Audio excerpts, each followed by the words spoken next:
Who are you? I'm James. I work in private equity, specifically with Keiretsu Forum. We are the largest and most active angel network in the world. I grew up in Davis, right next to Sacramento. Have you ever done gua sha before? I have never done gua sha before. I think it's very important to try new things and do new things, and I've been interested in it for a while, or just Eastern medicine in general, because I played sports my whole life. I did a lot of running and a lot of soccer, which are both very high impact, especially in the lower body. Even your back will like get hit with a lot of things, and so I've seen a lot of the Eastern medicine stuff as recovery techniques, and so I was already open to it from that aspect, but I make it a mission to try new things in the world, and this is a part of doing that. Imagine. That'd be so funny. The first ones that come to mind, the time I broke my arm, I was at the top of the and I was at the top, and I was probably like 6 or 7, and pedaling and pedaling and pedaling and pedaling, and I did a front somersault over my handlebars, and I broke my arm. But that's really funny to think about looking back on. Wasn't fun then. Why was hard childhood memories, and I also know I can like make myself learn in other ways. Yeah, I love just doing stuff like that, where I just figure it out by doing it, and sometimes you learn hard lessons, but I think you also cherish those lessons a lot because you did it and there was feelings associated with it. If you were a kinetic learner, right? Mm-hmm.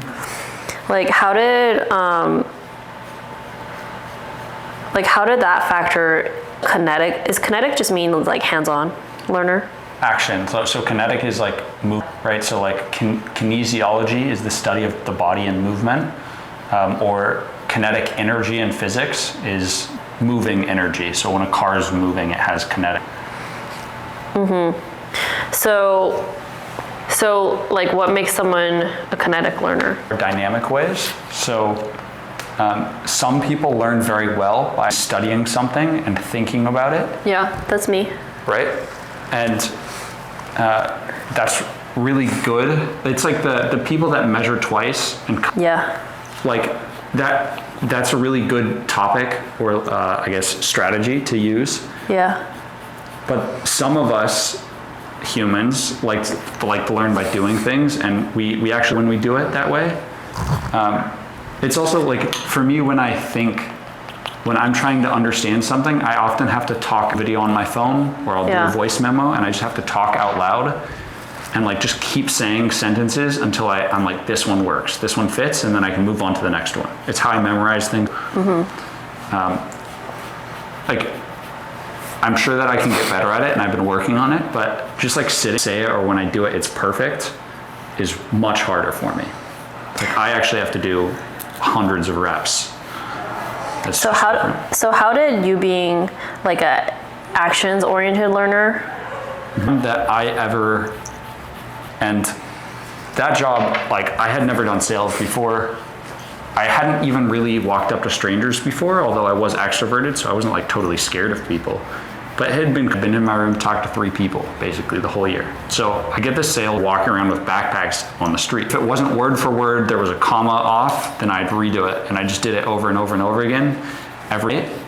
And then in the field, we would track how many people we talked to and say, I talked to 500 people, I got X amount of sales, this is how many closes I got. And people would be like surprised that I talked to that many people. But my issue was never talking to enough people. It was, I talked to too many people. Quality. Here's what I learned. I think quality comes from quantity for me.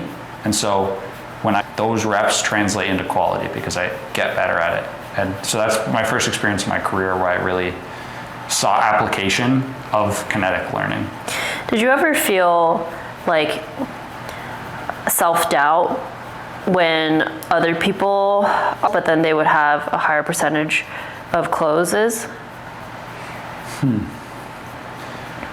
I don't think I would use the word doubt, but there's always thought. So comparison was already a part of my life. Yeah. And I think it's also a part of many people's life. So there's always thoughts comparing like my reality to others' realities. And the conclusion I've come to today, I'll start. I might do the same amount of as somebody else that doesn't have to do the same amount of reps. They just think about it. Same amount of work. We just do that work in different ways.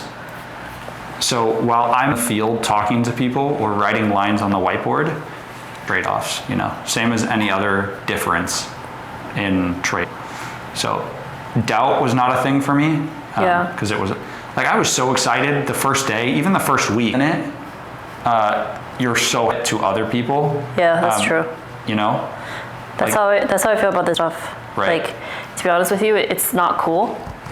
Yeah. Some days I think about maybe I should build a SaaS platform, and maybe I will build a citizen. Right. But like every day I have to remind myself that like when you're doing something new, have conviction around its validity and meaningfulness, then you have to be comfortable saying like, of course people are not going to think it's cool, because if they thought it was cool, it would already be hype cycle already. Right. What were you selling at the time? Yeah, it was government services. So in California, but also a lot of other places, there's a lot of taxes. Yeah. So these specific government services, like free food, free healthcare, so it's called EBT or food stamps. Yeah. Medi-Cal, Medicaid, all of those government services, it's either federal or state, but specific program for, it's called the Lifeline Initiative. I think it started under Bush, but it really got popular and like more widely available under Obama. Those phones are called Obama phones because he changed the requirements so more people qualify. So I was basically selling free phones to people, and you'd be amazed how many people don't want a free phone. That reminds me of Better Call Saul. I don't know if you ever watched it. The part where he sells like those burner phones. I mean, obviously this is very different. It's pretty much the same thing. Wow. So what are the kinds of people that you were selling to? My target customer was the most low income person that didn't have anything, because a free phone for those kinds of people is a connection to a job, it's a connection to family they haven't talked to, it's a connection to a doctor that they desperately need, and even for other people, basically anybody that had benefits qualified. So for a mom that like her daughter or son to watch Peppa Pig, like she just want to use her phone, she could use that phone. Why didn't these low-income folks not want a free phone? Like, was it that they kind of thought that it could be a scam?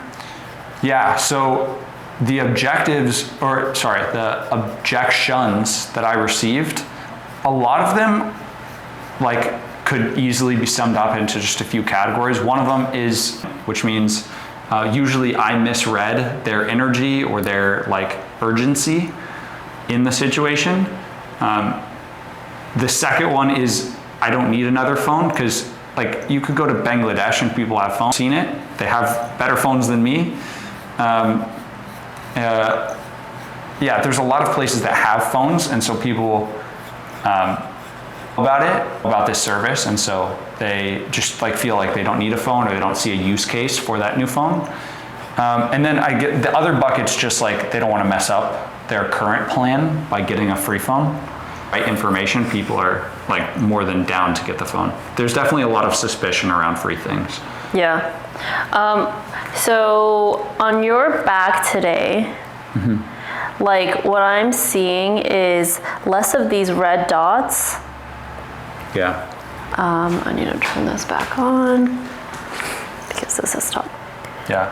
Like if you feel it, it feels like almost like especially like feels like a little bit swelling. Yeah. It's warm. Swollen bumps. Eastern medicine, we say that that's a lot of what we call humid energy. Humid energy is basically for fluids in your body where they shouldn't be. Right.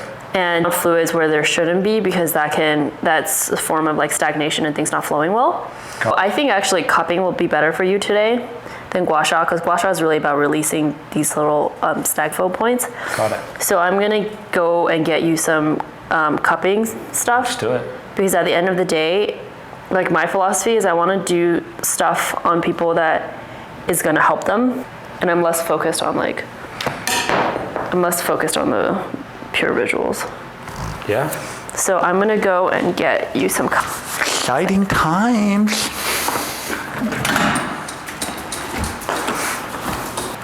There was only 4 bruises. Yeah, I only had 4 on you. Oh, I thought there was more cups. So how? Mindset. It's not like, how do I get through the hour? That's actually why I wear this compass necklace. Yeah. It was a gift from somebody there. To be guided not by the clock or by your bank account, but to be guided by what most and the things that you care about and the people that you care about. Stronger motivator. Instead of motivation, it's a much stronger meaning and core value in your life. I know of it. Have you seen that? Really good with computers. So she worked for the highway patrol for a little bit. There's a lot of the time where she was just my mom, which was amazing. And then my dad, he is an occupational medicine doctor and then like some other kind of medicine doctor. Yeah. He did a lot of research in cigarettes and tobacco. So you just talked about the Super Bowl. A lot of his studies information was in Super Bowl ads, stuff like that. Like that whole campaign against cigarettes. Yeah. He did a lot of the long-term studies that contributed to that. Yeah. Interesting. If that ever stops filming, let me know. That's actually, that's pretty. My dad, like he is a very accomplished human and a super intelligent human in a lot of levels.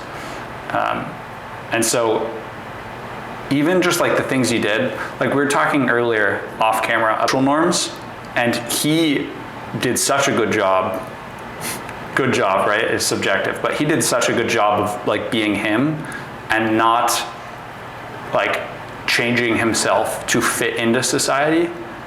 Which is now something I value in a lot of ways. And there's still a lot of things that he taught, like I learned from him, made me who I am today, despite, there also being a lot of things he taught me not to do just from a bad example. Yeah. What were some of the things that you feel like Bruce taught you that you choose to continue to carry with you? And what are some of the things that he taught you that you are choosing to let go or have chosen to let go of? Right. So there's one that answers both of these questions. The first thing that comes to mind is Bruce is ruthlessly efficient. So I'll give you an example. Your car will get better gas mileage if you turn off the AC. And so when you're going downhill, if you turn on the AC, it will slow down your car like the most minuscule amount possible, right? And when you're going up a hill, then we're just gonna let that go. And then so mildly less large. When you turn it off, going uphill, it'll give you a little bit more power. And the most minuscule thing, regardless if it was that small kind of thing or it was walking straight to a destination, which is a lot bigger of a change, he did those things. I think that efficiency can also be unhealthy. So even if I was in a soccer game or 3 soccer games in a tournament and it's 100 degrees outside, we're not turning on the AC, it's not happening because there's better gas mileage. And that lack of consideration for other people's preferences, I got used to it, but if there are people that want some comfort, I think it's my job to do that and to provide that in a lot of ways, and it's also not my job to put that efficiency on others. So I think I learned the bad example thing is one of them is considering others. My way cannot be the best way in all times, always. And me best does not mean that other people cannot also be best. And there's a lot of other, lessons that I learned not to do from him, but those are the big ones. The big one is efficiency. How does your back feel? There's been a few moments like felt a muscle de-stress. And it does that by imagine a dog shaking off water, it kind of shakes it off and relaxes. So it goes from very tense, shakes a little bit and stresses, kind of also when your eye twitches and then it's relaxed. And I felt that happen in a few different places, which is interesting. On your back? On my back. The other thing that's interesting is it hurts a little bit when you put on the cups and then the pain goes away and it gets used to it. It's like a vacuum is sucking the stress. Yeah. It's really interesting. So do you feel less stressed? I feel less stressed, one, because I'm I feel as like time passes with the cup, my like posture and just like body stress is like getting taken out. Yeah. Yeah. I'm glad. It's good. I've been around for hundreds, if not thousands of years. Yeah. So if it did not do its job well, I would be more surprised. That it's still around today. And that Michael Phelps does it too. Right. Yeah. There's a reason that the best in the world do it, and there's a reason why it's been around for so long. Because things that work stay, things that don't work, people don't like.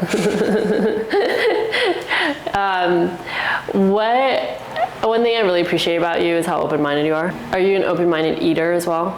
Like, would you try any food once? Yeah. 0 to 1 to 1 and beyond? Like, what does all that mean? Yeah. So I cut them all out. So honestly, something that I need to say, so I put it out there and then I stop doing it.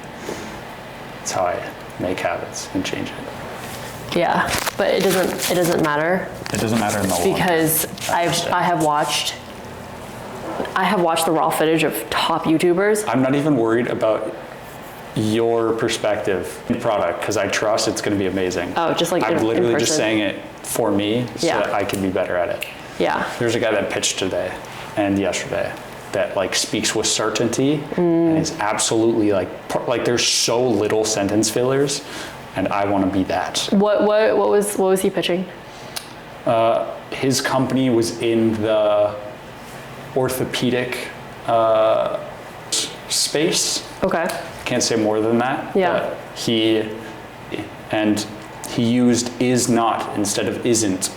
And I value speaking with that kind of certainty and being that articulate about concepts that are very complex to explain, right? You're going from investors know nothing about your company to explaining not only very complex life science concepts, but explaining it simple enough that people can label it with problem, solution, market, traction, team, and they're going to remember it because of the way it makes them feel, and speak with certainty. They're going to remember that feeling more than what you said. So how did his pitch go? Well, I mean, without sentence fillers, I think there's a saying. How was it received? How was his pitch? Yeah, his pitch was received well. People ask questions, and questions, if you know this from sales, means people are interested, and that's what drives funding, right? Something that a lot of entrepreneurs are familiar with is that getting funding is a process, and so when investors are asking you questions, it's interest, which is a little easier to figure out than getting funding is a sales process, but it went well because people asked questions and they were interested in it. Yeah, and so his energy in the presentation was actually part of his presence through his language was part of what helped this entrepreneur with his pitch. Right, exactly. The words that you say and how you say it. And are less important than how you say it. Because there's some science about memory, which is people don't remember the really small details of things. It's much easier for our brains to remember the general concepts and the underlying themes, and feelings are also very memorable. And so the way that you speak, the way that you move, the way you dress is all remembered more than the exact details if you wore this necklace or that necklace, this color or that color in the long term. And I think generally speaking, thinking in the long term and strategizing long term is more effective. Making one minor adjustment, speaking of long term, to the angle. Okay. Actually resonates because the head coach, like the things that he stack ranked, you asked me this, right? He ranked the most important things to being successful in content. Remember what number one was? I think it was format of the content, which this is going to be a killer format. Actually, energy. which was so mind-blowing to me because in content we talk so much about the hook, language, the script, but he put energy and personality in how you present as number 2, because 2 people reading the same script could have a totally different outcome. And another important thing is the energy does not always have to be this like, hey guys, like you cupping today. It just has to be something that feels authentic, people can connect with. So you can be calm as well. About delivery, like, does really resonate. Took me a while, but.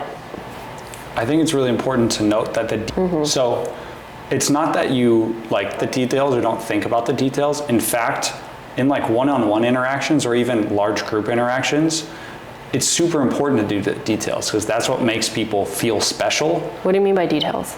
So, for example, when you're like, I'll think about this as an example from my own life. If somebody comes and cleans a house, don't put things back where they are, that's a small detail, and so somebody might remember that detail because it's negative, but you could also do details, really make it special, like they write you a little note or they leave you a little treat or they hide something somewhere and it's funny. And little details like that can be really valuable. So you were talking about with content creation. I would say the words are important because I come from goal in the interaction was to get the smile possible. And people really like stupid. People also really like fun, crazy. That was me, that was who I was. Like, I was the guy, theoretically, that you drive by and he's like swinging, but he's also like pointing at cars and like, I would do like trivia competitions for all the customers I had, so I'd like bring people in by doing that. And the goal is you build your crowd, and then people are like, oh, why is there a crowd? And then they're like, oh, this guy's doing trivia. I'm like, what is he doing? He's selling free phones? But yeah, I've had this like idea of putting smiles on faces forever, for so long. So, like, what's an example? So a lot of it's contextual because so let's say like circuit breaks, the best code breaks to get people out, like I'm just going to the store or I'm just going to do this thing, are contextual, where like you call them out for something little or whatever. Okay, so I'm at the bus stop, waiting for the bus. Okay. Leaning on the side of the post because I'm kind of tired, and just being like, with my groceries, just like this. And you want to sell me a phone. I think we talked about this earlier, a lot of it's the energy, but going, I think 10% more energy than the person has. So like if you're just really out of it, I just like kind of saunter up. Saunter is the perfect word for this. I'd be like, what's up? How's it going? That's good, because when you just said, hey, how's it going? I was like, no way, I want to react to that. You're like, what's up? I was like, I'd probably lean on the post next to you. What's up? Is that comfortable? That's so good. I would respond to that. But you know what? It's what I got. Like, gotta work with what you got, you know? It's true. Here's what I've got. Quick question for you. Have you qualified for your free Lifeline wireless? I'm good. I don't need insurance. Oh, that's perfect, because this is a free phone. You can, if you have any of these benefits, EBT, Medi-Cal, Social Security, even if you receive WIC, I'll get you a free phone. Which one of those do you have? Oh, interesting. I do have EBT, but do you work for the government? I actually don't. I work for T-Mobile. 5G network, and I'm gonna start pitching T-Mobile. But anyway, so yeah, with those benefits, I can get you a free phone. It takes like 5 minutes. So while you're waiting for the bus, I'll let you sleep on the post, and I'll get you your free phone. Do you have your ID with you? Wait, is this a scam? Yeah, I'm gonna take all of your money, probably 3 kids too, but I'll give you the 4th one, okay? Is the phone, do you have a badge or something? Yeah, I actually have a badge. You would see it. Yeah. So I have all the phones in my backpack, so I'll let you pick one out right now. And then if I take off my backpack, this is outside of the pitch, if I take off my backpack and I give you one of those, you're holding it. Yeah. So I just trade my ID for the phone that you get. And then people hold it, and then they're not gonna leave. Wow. But it's a really fast thing too. Like if the thing about the putting in the information is it has a lot of reps. Yeah. At the start, you post and I go, what's up? How's it going?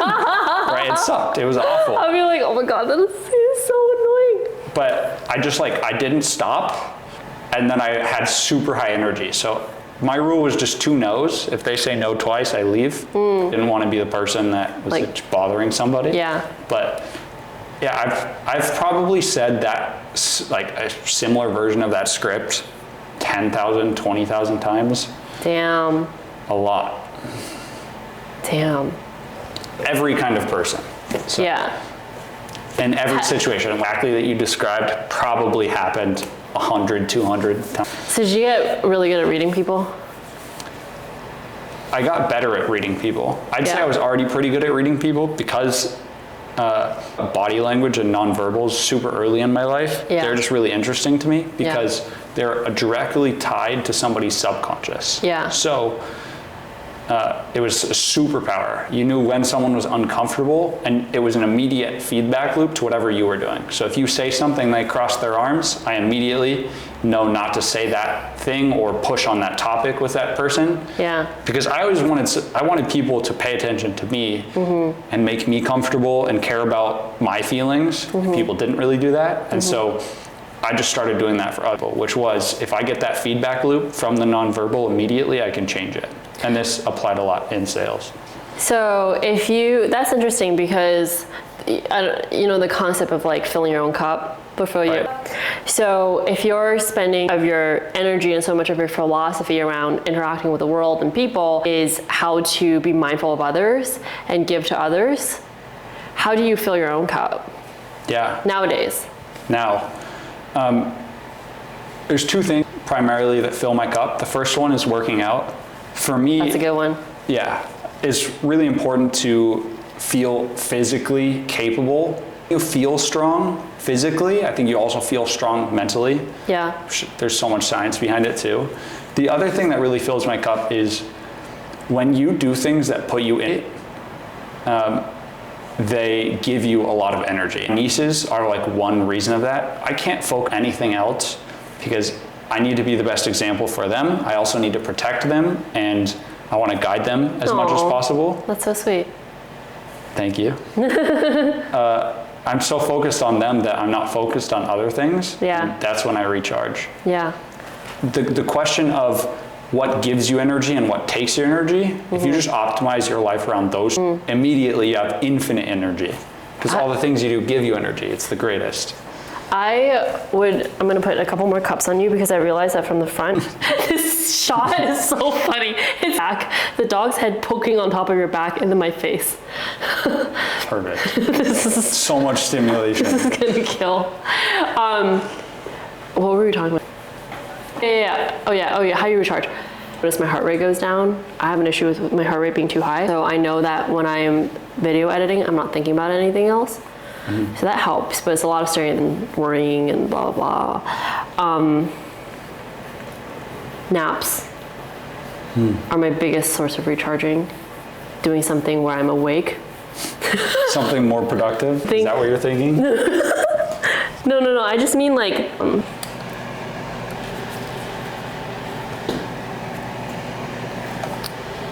Right. And find relaxation. So... I'm not entirely sure what that is yet. I actually think I'll do anything I can to spend more time with this. Surprisingly, I think they have found that if you spend more time with people who have like slower heart rates and things like that, and they breathe slower, like you do think subconsciously. Synchronicity is real. Yeah. So I similarly experienced a lot of difficulty in my life. Like I think it can feel a little bit overwhelming for people. Beginning, you're like, what the heck are all these terms? I have no idea what I mean. It feels so overwhelming. I have no idea what I need to do next. The way to think about it really simply is a long time ago, these people spent a lot of time doing exactly what you did. They put in thousands of reps.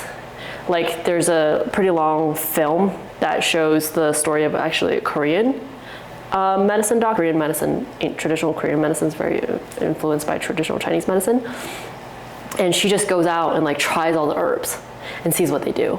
They had to try all the different acupressure it does and exactly where it is. Right? So it's just a ton of experimentation. And then documenting that and try to systematize that. But in the process, they may not be able to explain everything with modern day science, right? Like they can't say that like, oh, if I do gua sha on someone, it stimulates an immune response. TBD how that's caused. that, it might mobilize chi or something, right? So all these terms, it's not so important that we fully understand them. More important that sometimes we just say like, okay, let's assume that these terms are accurate. What do I need to do about it?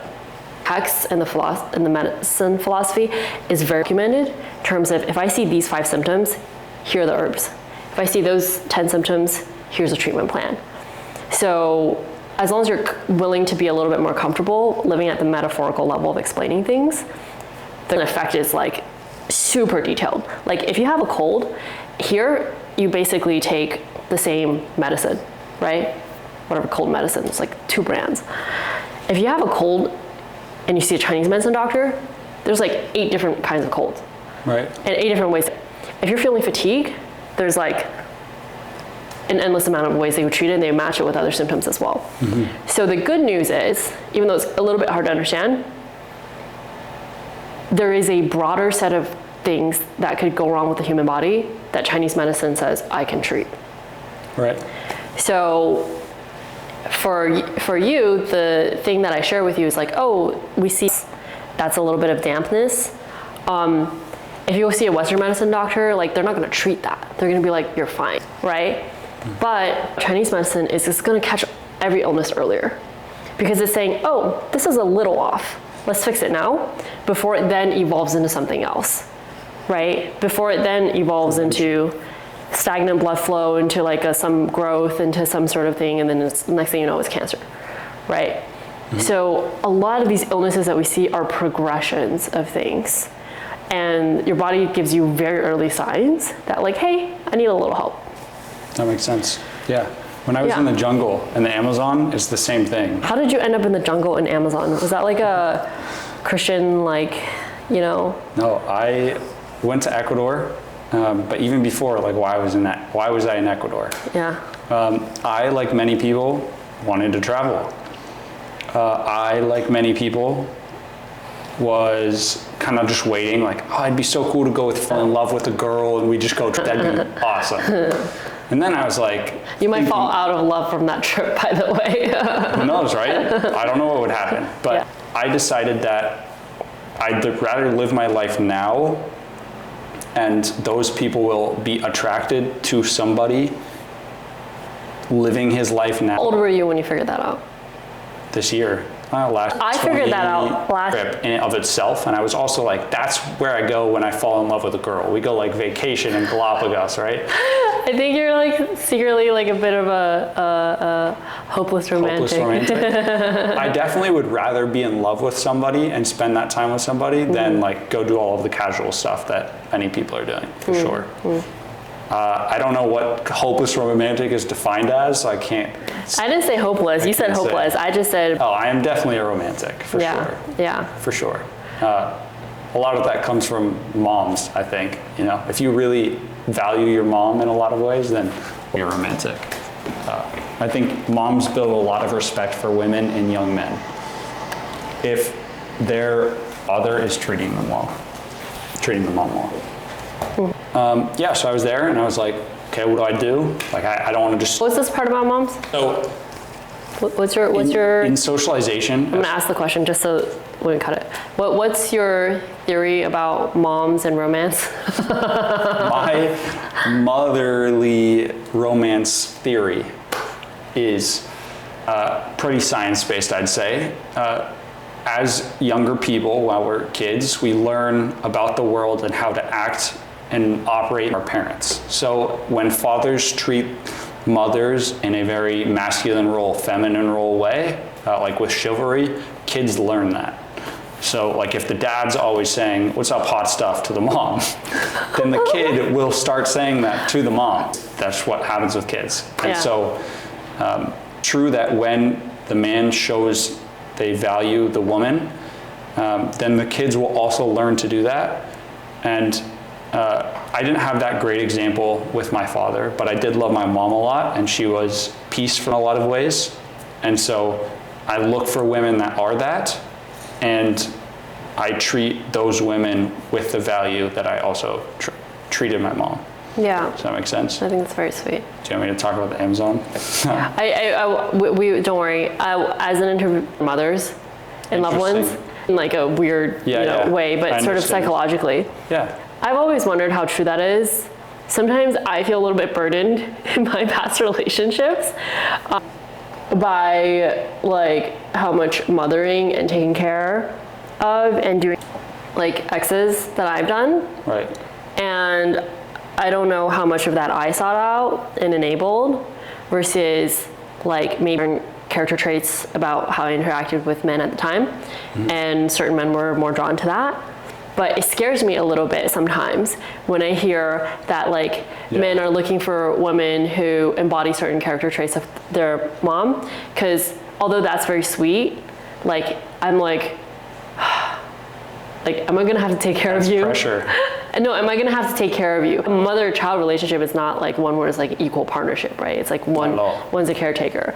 So do you have any theories about how to distinguish between men who have received a positive influence from their mother and therefore like it's taught them how to better treat women, it's taught them how to recognize a good woman, versus men who like are just so used to the mom taking care of them that they seek another caretaker in their next relationship when they say that like, hey, I really appreciated my mom, I want to find someone who like gives similar energy. Theories about finding men. Not even a theory, just like, do you I'm saying in terms of those two differences? Yeah, I think. And from a guy's perspective, right? Like how do you, perspective, what would be your right women to be able to distinguish between those two? Maybe you don't have a point of view, you don't have to have a point of view, just because genuinely that's something I think about. I think generally the people that need to be taken care of will all take less initiative in decisions or like when there's some ambiguity. The people that will need less taken care of will also be the ones that in the ambiguity step up to trip. So I'll give an example from my life. Everyone's experienced this, pretty much everybody at least. When the fire alarm goes off in school, even for whatever, there's a little bit of confusion when that happens because people don't expect it to happen at that moment. My immediate tendency is stand up and start organizing people. Like I just am default to lead and I start making decisions and I start getting people organized because confusion does not achieve the goal of getting out of the building, right? I think that also is true in relationships for me. When there's ambiguity, the very classic, where do we go to eat? I'll make the decision, I'll say we're doing this, or I'll find some way to get the answer out of you, like, hey, we're going to this, like your favorite place. Where do you think it is? And then you make the decision for me. That's so clever, I would fall for that too. Oh no, now I'm like scared. If you ever talk to me, I'm gonna have to be like, is that a mind game that James is playing? Is this a pitch? It's all games. Is this a long strategic, like, I need to sit back and think a little. Yeah, you're very good at that. I don't know if I want to be good at playing mind games, but I appreciate the compliment. Go on. So the people that take initiative right now, the people that take initiative will need less taken care of. So they'll have taken their initiative to do their life. As an example, they don't need someone else to do that. Or paying the bill at the restaurant. Now, I'm not saying that the man always needs to pay the bill, but I think that generally speaking, the people that take the initiative will also need less taken care of because that initiative will show they've taken initiative in their life. And they won't need guidance. Because I find, like, the way I'm thinking about initiative, care of, is they need guidance on something. And so, yeah, look for people that take leadership as a woman. If that's the kind of you want to take care of, look for somebody that's so masculine. And I would look for somebody that is more feminine but if you're looking for somebody that is not, then look for somebody that has more of the masculine traits. Just Google masculine, like divine masculine, divine feminine. It will give you the traits to look for. Those traits are not associated with gender. Like the perfect person, the most healthy, perfect person, actually can use both of those situations. So I am nurturing with my nieces, which is a feminine trait, but I am also firm with my nieces, which is a masculine trait. And people that are good at both are generally considered healthier in like the psychotherapist world, but also in the world. Knowing how to switch between those traits and which ones you default to, important to finding somebody that Fascinating. You have tape in your hair. For me was Who was the most name. Her name is in a tribal language. She is married to a man who's 105. They both work every day. More about her, because like as soon as I met her, she was special, right? So I got to ask. The first was don't drink or party, which was really validated. Drank or partied. It's like something I've never seen before. So I was 21 or 20, and she was 94. And so she said, keep doing this because we have lived so much, we learned so much, and one of our purposes is to give that knowledge, to the next generation. That's super true in our modern world, thousands of miles away from we're older generation, and also all of the information and knowledge about so many different things is with that gen. And so if you can spend the time, even with your grandparents, they've lived some crazy stories that you would never even imagine to have existed or happened. And they feel so special talking about it, and you get so much good information and so much of a stronger relationship with them. So that was the second piece of information. And I think the last lesson that I from her that she didn't tell me is just about calm. She was just so comfortable and calm and gentle and kind.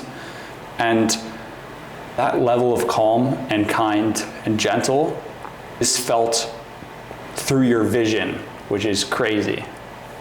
And that person that I want to be. And so I learned that from her without her talk. Have you, since you left Ecuador, have you applied, you've learned from a quote unquote elder that you've encountered working in private equity? Right. So this is one of the other people that goes in my top 5 list of people I've ever met. Now we got to figure out who these top 5 are, but go on. We got to figure it out, right? So his name is Joe. I watched him pitch his company, comment to myself, wow, this guy's really sharp. Seems like a really good entrepreneur. More of it. I drive up to Canada. We have our summit. There's like 300, 400 investors of entrepreneurs. And I walk into this huge auditorium in the Vancouver Club. And there's probably 50 people in this room already.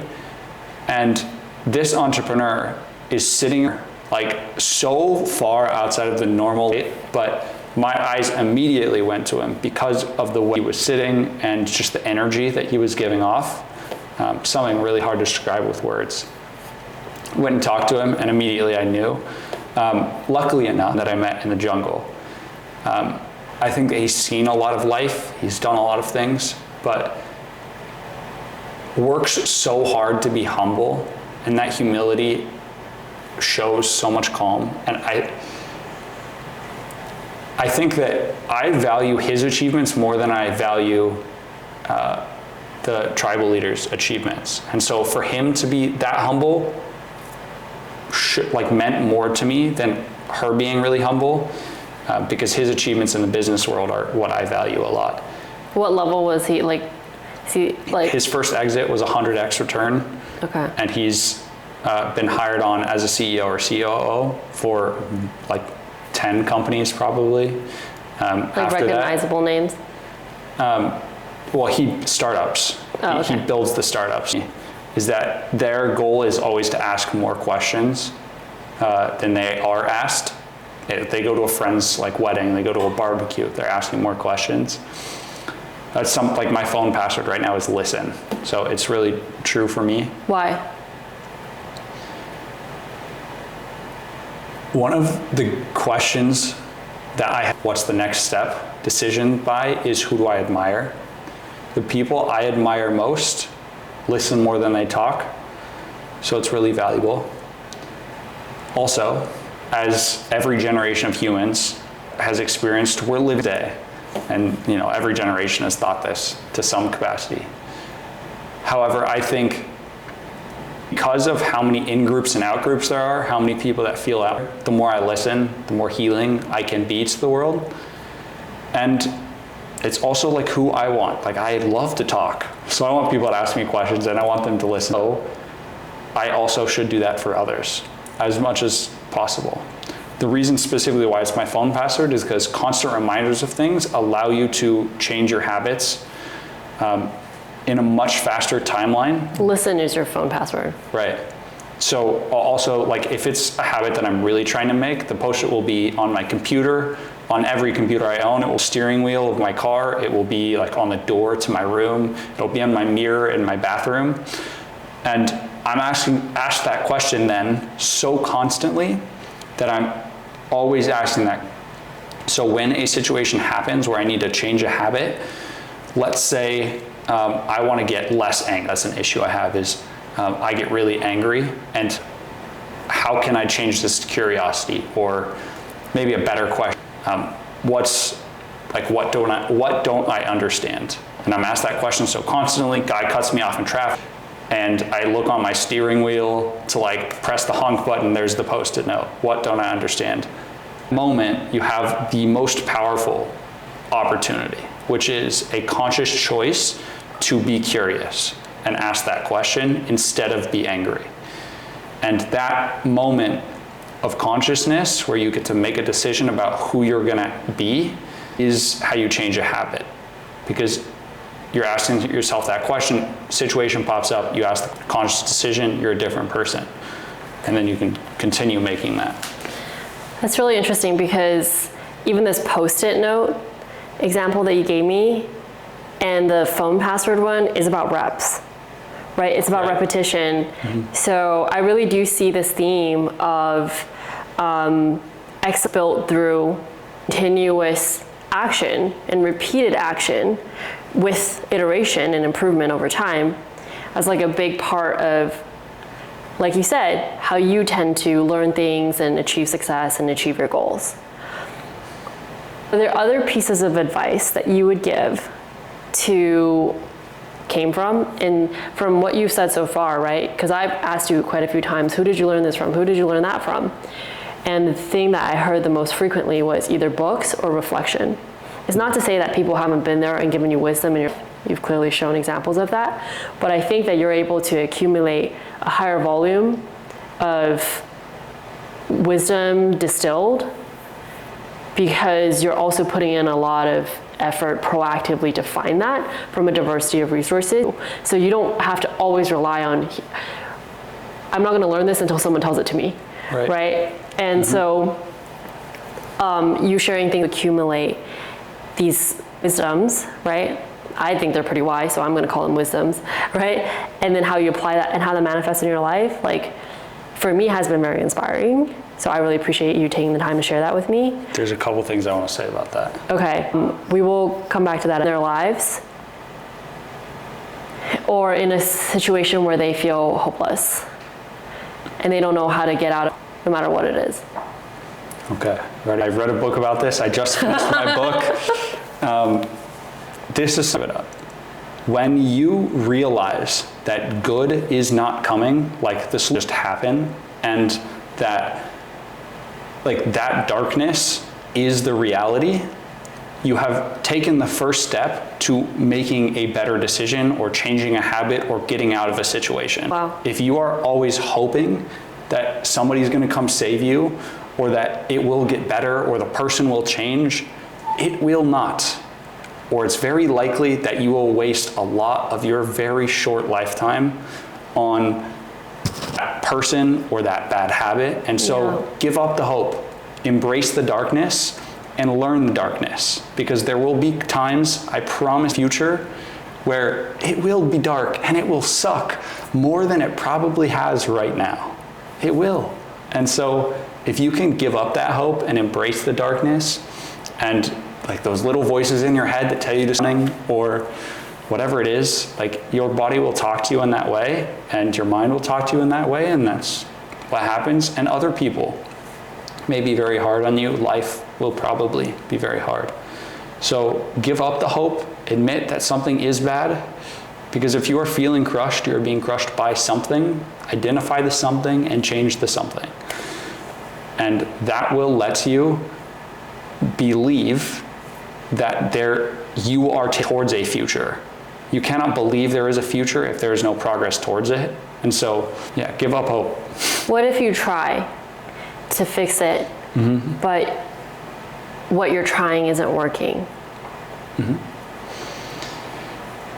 Well, try something different, or maybe I'll jump to video games for this. This is my first thing I think about when I think about problems. In Fortnite, for the many people that played Fortnite, there was a big tower in the middle of the map on this part of the map called Twisted Towers. And I played the game pretty well. I played it basically since it came out. I was in the pro, and this tower had so many windows all the way up, like a skyscraper, right? If there's somebody on, say, level 5 out of 10 levels, I'm going to attack that person right, left, behind them, in front of them, above them, below them. And I'm not going to go back to that one place more than once, because looking at that one spot and attacking from another spot. Problems are exactly the same. Change your level, change your approach, change your angle, change your gun. Find some way to attack that problem in a way that hasn't worked, 1. 2 is you have to be relentless and heart cold when you are solving problems that are really like emotionally entangled, right? Families can be this way, girlfriends can be this way, even like political like discussion become this way. They're so emotionally entangled. And so this decision has to be purely optimized for 1, maybe 2 things. And so attack that problem relentlessly, like keep attacking from every different angle you possibly can think solved. And when you're tired, go do that thing that recharges. That's different. I don't think that answer was being very good. I actually really enjoyed it. Well, like I think the 4 is good, but No, I thought that the whole part was really good. Okay. And I have been saying you're doing a great job, and all of that is true, but you're doing like an excellent job right now. Trying. Yeah, because like if I were my little brother, That would make sense. That analogy would make sense. the whole fucking thing that you said was really good. I'm glad. Attack that problem from different angles and Be relentless. it can be really hard and really draining to attack these emotionally entangled problems with relentless energy. And it can be very hard. Like I was not so emotionally connected to my family. Emancipating myself and separating myself, easy. At the end of the day, though, it's either you spend more time, and so send the text, do the thing, and go do something else. Detach yourself. And I guess the other thing that I would say about these problems, general, this is something you talked about a little bit earlier with like if you're on TikTok, there's so much information. If you tie your emotions to things that happen in the world, videos you watch, etc., I think that your life will probably have higher ups and much lower downs than if you take everything as information, or most things as information to make a decision. So the way I view my emotions are just information. They are part of the information that to make a decision. The same as the books that I've read and what my mentors have said, what my friends say, and what I think, and I take all of those things into account and I make a decision. I think that's a very logical way of going about life, but also way of going about life, because it lets you be most true to what you think is best. And so once you've considered those different viewpoints and that different information, go for it. Personally say, depending on who you want to be, emotions being information to a been most effective. A very logical way of looking at it, but it's been most effective to let me have the healthiest relationships, let me live those highest highs and lowest lows by approaching it that way. You have had a lot of different people help you in your life. Have. You spoke. We won't repeat, but for you, because I think that young folks, but they don't know how to make that. And they don't know how to get people to want to invest in them. So, in just a second. I think the first thing I would say, be sound cool, but not be so valuable to you. A mentor is really helpful because they've seen the mistakes that have been mistakes, right? You can learn from their errors. Those errors are very niche specific, area specific, so don't use a mentor to help you just make a decision you already knew to make. Take the action, try the thing, do the thing, learn it. Because that will let you figure out what your vertical is, what your space is. And once you've found that or that mission, that's where you go get a mentor. How I would get a mentor and how I'm Alex Benayan. The first reason somebody mentors you is because they want you to be more them. The second reason is because they see a little bit of themselves in you, their younger self in you. And the third reason, and a little bit of crazy, this rule is a little crazy, is that those mentors want to be a little bit more like you. And I'll give you an example for this one. When I talk to people much older than me, one of the things they value most about me is that I'm young and I'm energetic, hungry, I'm youthful. And because we are mortal humans, we want that. And so those three reasons are why someone might mentor you. As for how to get a mentor. How have you gotten mentors in the past? The way I first got it is, so I started Boys and Girls Club for, a few bucks an hour, a little more than a few, but it was good, it was fine. I was hanging out with kids. I always show up early to work. They need help. There's some people in the gym, there's something they need help. And so you had to sell raffle tickets? Yeah, like $50. You had to pitch? Yeah. So I played some guy in ping pong. I was like, hey, if I beat you in ping pong, you're buying raffle tickets. He said, okay. I beat him in ping pong. Beat his ass, bro. Destroyed him. He bought raffle tickets. And then I was asking always. One of the general managers of Delta gave me her card because I left at 5 a.m. the same day. No, actually 3 a.m. I had to go to the airport at 3 a.m. So I did this thing and then I went straight from there home, got my bags and went to the airport. She gave me her card and said, just call me anytime if you need a flight. I work for Delta. I ran China during COVID, and now she runs the Pacific Northwest for Delta. And there you go, here's my card. Just tell me if you need anything. And yeah, it was just because I was walking around, I was like, hey, have good energy. Pitch them a raffle, give you a nice little sparkly ring as a benefit. And also, what's your best business advice? I'm interested in business. You just be quiet. People love to help you solve a problem. What was the best piece of business advice you got that night? The best piece of business advice was a business card, because it's unlimited advice. But I think what that lady from Delta said was is really important. And it's really hard when we're younger. I remember younger me be patient and being angry, the whole throw a tantrum angry, because what does patience have to do with 10 years? I've lived 10 years, right?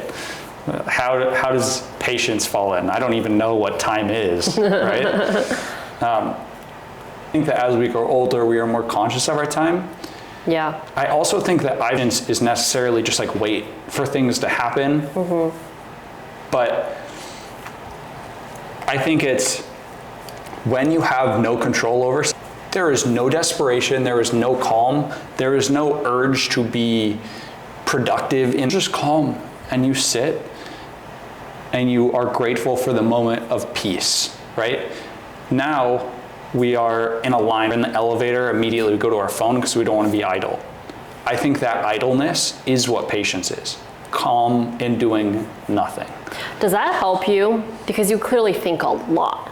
Yeah, I do. So do you find that that actually recharges, like next 5 to 8 years?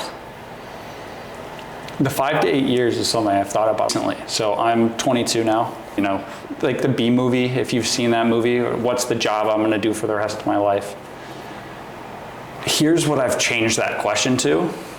And it's just, all I have to figure out is that it's like the story I told you about the inventor who actually doctor for 50 years, but he's an inventor now because we're always changing and adapting and becoming. We're always becoming. Always, right? And so I can't tell you where I'll be in 8 years. I would love to have a family with a bunch of kids, like 4 kids, maybe 5, maybe more, who knows? Maybe we start a basketball team. Your poor wife's vagina, that's what I always think when I think of a lot of kids. That's not going in, but That's why you find a wife that wants to do that. Go on. So hopefully a lot of kids, still working things that I'm passionate about. But Having been around so many wealthy people, right, in recent years, do you have like, does that put a number in your head around like how much money you want to make? Been away from numbers almost. I haven't talked, but even besides that, the more I'm around money, the more like those really big numbers become normal. Raising millions of dollars around every day or like at least every month, 10 or 20 times. And so that's normal. And so that like scarcity for wanting to pick a number or name a number that will be success goes away. The other part is a lot of my reflecting has been about time recently because of the book I was reading, which is 4,000 Weeks. I think every person should read it. It's an amazing book. The reason why is because time is so pivotal in all of our lives now, because our market is about attention, but also because we are mortal. And being mortal is a very pivotal part of who we are because of our biology. So there is no number for me because that sets what I have to do. I'd rather define my success as actions now than future goal. So I cannot give you an answer to 5 to 8 years, but I can give you an answer to my next step is I have 3 goals, and Mr. Beast said something very similar. He said, get big, sell chocolate, and make good videos. Those are his 3 goals for the whole year. Mine are, I like that. Like I think being very focused on few things and knowing that I can't do everything is very powerful. So here's what I want to do. I also want to get big, just like Mr. Beast. Keep working out and stay healthy. Is the he meant like physically big. Yeah. Like okay, well I guess he's already famous. Yeah. Right. Okay. So he wants to get big. Get buff. Get buff, get swole, and he wants to sell chocolate and make a big channel, make a good channel, make good videos. So what's your chocolate and what's your channel? Right. I want to build a greater network this year. I've been up for a long time for a variety of reasons. And even just you and talking with other people that are hungry and willing to take action. We knew each other when we started filming, right? Not even 4 hours, probably like maybe an hour and a half total in-person time, right? I didn't realize that. Right? So I want to be building for 2 reasons. One, that's like huge value, a lot of expertise and people to run ideas by, but also I validate business ideas so fast. I say, would you buy this? They say yes or no, I get feedback, pivot, you know? The other part is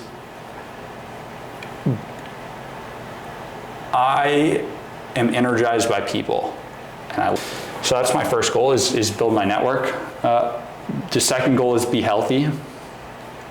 Big, you know, depending on how funky you want to be. And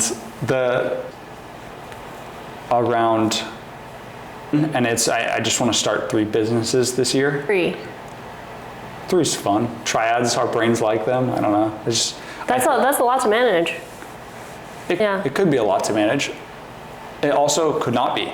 Yeah. I could start very manageable. Yeah. Automated. Low time businesses. Yeah. The businesses don't have to be huge. Yeah. It could be 3 customers recurring. The point is that I am starting now and not later, and that it is an experiment. I expect all 3 businesses to fail. I've run one business and helped quite a few others run. That does not guarantee my success, and so I expect to fail and to learn, because it's the same thing.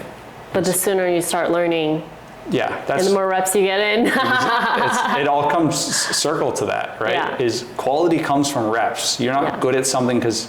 Reps plus reflection, and you're very reflective. Right. Yeah. This is something I used to say in like days that were really dark for me, mentally, physically, even in like real dark days where it was just like raining and thunderstorms. Those are the days historically I performed best in sales because I do things. All I have to do is not quit and get better. So I just stay here, and success is really simple. Where did you get that from though? Like, I get that you apply that to your sales job. Like for me, like I said, I'm very good at school. I have a very academic, systematic approach to solving. But I know where I got that from. Like, that's how my dad approaches problem solving. I equals quality and progress from somewhere or someone. Yeah. So the not quit part of don't quit came from really present reflection on during the hardest times. So I can say now I understand why people commit suicide. I understand why people drink away their sorrow or their pain. I understand why they smoke. I understand those things on a really deep level because I've been in the moments where my mind would consider doing those things. I've been in those moments where I want that relief. And so death is a relief from the pain I'm feeling. Yeah. All of these vices are, right? So I approached those things logically as I approached things, and it was, well, I want relief, death. So doing death doesn't, like, it achieves what I want, but. Sorry.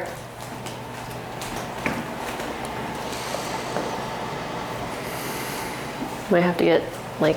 Death in a very logical way, as I do with most things. And I don't want death, I want relief. And this is probably not the healthiest way, I probably shouldn't do it. But this sucks, and like, man, nice is having relief right now. So that's where don't quit come from, is just like. Keep trying. Yeah, it's not even keep trying, it's just survive. Yeah. Right? Like, there's nothing. Yeah. Like, I am crushed to the pavement. I understand. Under an elephant's foot. There is no like pushback I'm gonna lose. Yeah. So it's just lay here, because eventually something's gonna happen and I'm gonna get out of it. Yeah. So that's also, yeah, that's playing the infinite game. As a shout out to Simonson. I play the infinite game, which is thinking longer. The second thing, the get better, was also procurement. And I'm sure, you know, the village that raised me, there are a lot of different people. If I'm learning, then I'm able to be making progress. And all of us humans, one thing. And not quitting doesn't get me where I want, and only doesn't work if I quit. So that's how those two things came together. As I think answer your question very specifically. Where did mindset come from, and not quitting and getting better come from? Present in the darkest times and the best times. not letting the best times make me think a lot about the future and like, wow, I could have 3 million now. And it came from being really present in the darkest times where it was, wow, this really sucks, and beauty in it. Because like I haven't felt this before, or I haven't let myself feel this before, or even just, wow, like this might be the last time I think about this thing or struggle with this, and that's beautiful in and of itself. And so being grateful for those things, but being present in that moment, teaching the lessons, let you glean from it and get from it so that those things don't happen again, or that you're prepared when they do. Thank you so much. Thank you. I'm going to show you your cupping marks. Let's do it. Unless there's anything else you wanted to add to make their lives better. So there's a few things I want to tell you guys. There's a couple books that come to mind immediately. The first one is 4,000 because our thoughts about him impact every part of our life. There are many questions in the back of that book that will give you very specific things to ask yourself to change and perspectives that you have right now that then eventually shift your experience of your 4,000 weeks. The second book is The Third Door by Alex Banayan. The reason why is because that mindset gives you access to information, people, money, and so having that power is what lets you have social mobility, which is your ability to move from where you are now to where you want to be in society. Outside of that,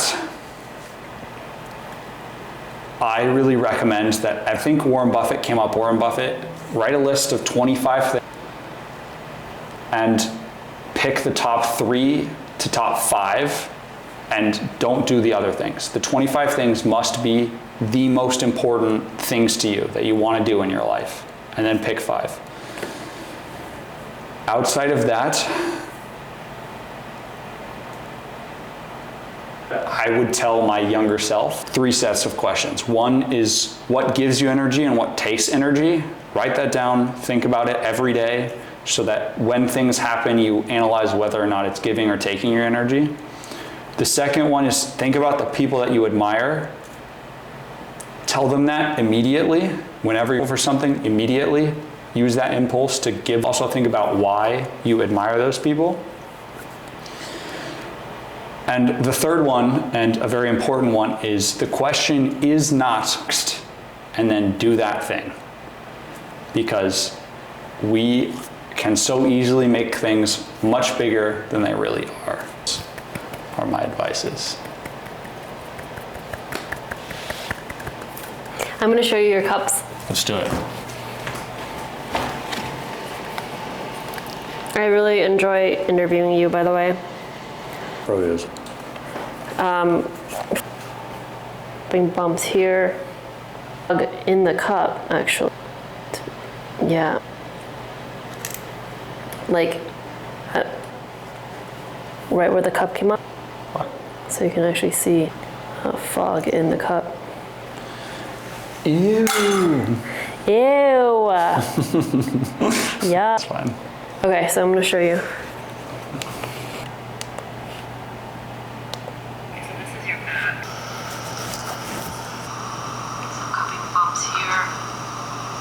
Darker,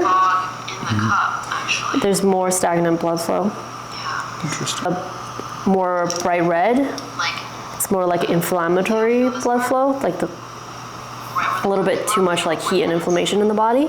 If it's a dark purple one, like some of mine are purpley, like I got like here, it's a little bit more purpley. That's more like, that's like older blood, so it's not as needed. So we call that quote unquote cold energy. Got it. So for you, Video of it for the thing or no? of what? No, this is the video I just took is whatever. And then this is your okay. candid reaction, but your candid reaction is so calm. It's not that great for television. Sorry, I can make it better. No, it's okay. You've already seen cupping marks before, so. Yeah. So, which acupressure points are where? You can tell what's going on with your organs. So like around here is like lungs, right? Yeah. So people with like asthma or pneumonia or lung issues, their cupping marks will be a little bit darker or more prominent here. Yeah. It's like that kind of stuff. My family has asthma, but I've just like attacked my lungs with exercise forever. So I do not. Yeah. So how it fades, marks fade is also telling. Healthy person will have pinkish cup marks. Like the next day you won't really see them, or within a day or two. Anything that lingers for longer. We're still there today. We filmed like how long ago? Like a week ago? Yeah. Very faintly, but they were there. Yeah. So those are all like signs that, hey, things are working, but opportunities to make it even better. Yeah. So we can like, honestly, I'm gonna, okay, cool. Amazing. Stay hard.